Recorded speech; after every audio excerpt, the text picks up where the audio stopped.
Vidzemes televīzijas vakara vēstīs skatieties. Uzņēmums Dores fabrika sākus sarunas par māju piegādi dabas katastrofā cietušajai Japānai. Rakšos pasaulē nācis kamēļu mazulis Ceizars. Valkas novadā bērnu un jauniešu folkloras kopas ieskandina pavasara saulgriežus. Pēc vakara vēstīm smiltenes ziņas.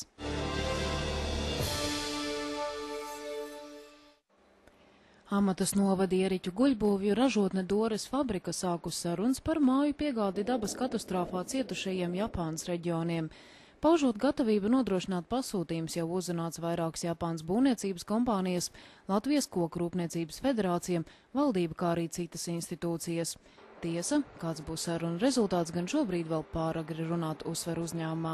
Attiecībā par vīziju, es domāju, ka pašā Japānā šobrīd nav skaidrs, ko viņi vēlās redzēt un kāda tipa mājas un arī kur tās uzvietot. Tāpēc, ka tur noteikti būs ļoti ilgs atjaunošanas darbs tīri, lai visu savest kārtībā, kas patreiz tur notiek.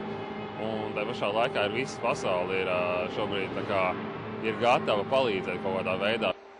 Tā kā uz pasaules ražotāju fona Dores fabrika ir mazs uzņēmums, ir skaidrs, ka nepieciešamo apjomu vienam pašam nav iespējams realizēt. Šī būtu iespēja apvienoties Latvijas koku rūpniecības uzņēmumiem kopā, tādējādi palielinot izredzes tik pie pasūtījumiem. Pozitīvā variantā tas būtu, kad tiktu noslogot pilnībā fabrika.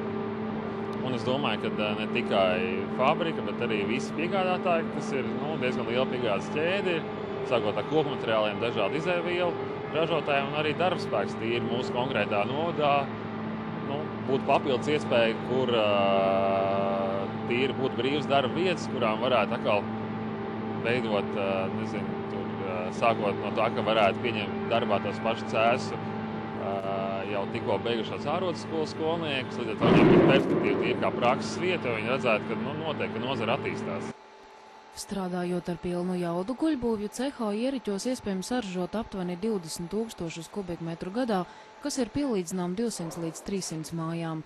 Turklāt, ņemot vērā koka elastīgās īpašības, šāda tipa mājas ir piemērots arī seismiskajām zonām. Tas būtu tas lauciņš, kur mēs varētu palīdzēt, jo mūsu mājas, no koka ražotās, viņas ir daudz izturīgākas uz zemes vibrācijām, seismiskiem rajoniem. Ja ņem to, ka tas ir pozitīvi, tad tādā gadījumā vienkārši mums ir vairāk darba, nedaudz ir virsstundas klāt, pa jāpiestrādā, bet katrā ziņā tas ir apliecinājums to, ka mēs varam to izdarīt, pierādīt pārējiem. Un arī darba tirgu apliecināt sevi. Būtu vairāk darba, droši vien vairākās maiņās varētu strādāt, droši vien vajadzētu arī ņemt klāt cilvēks darbā.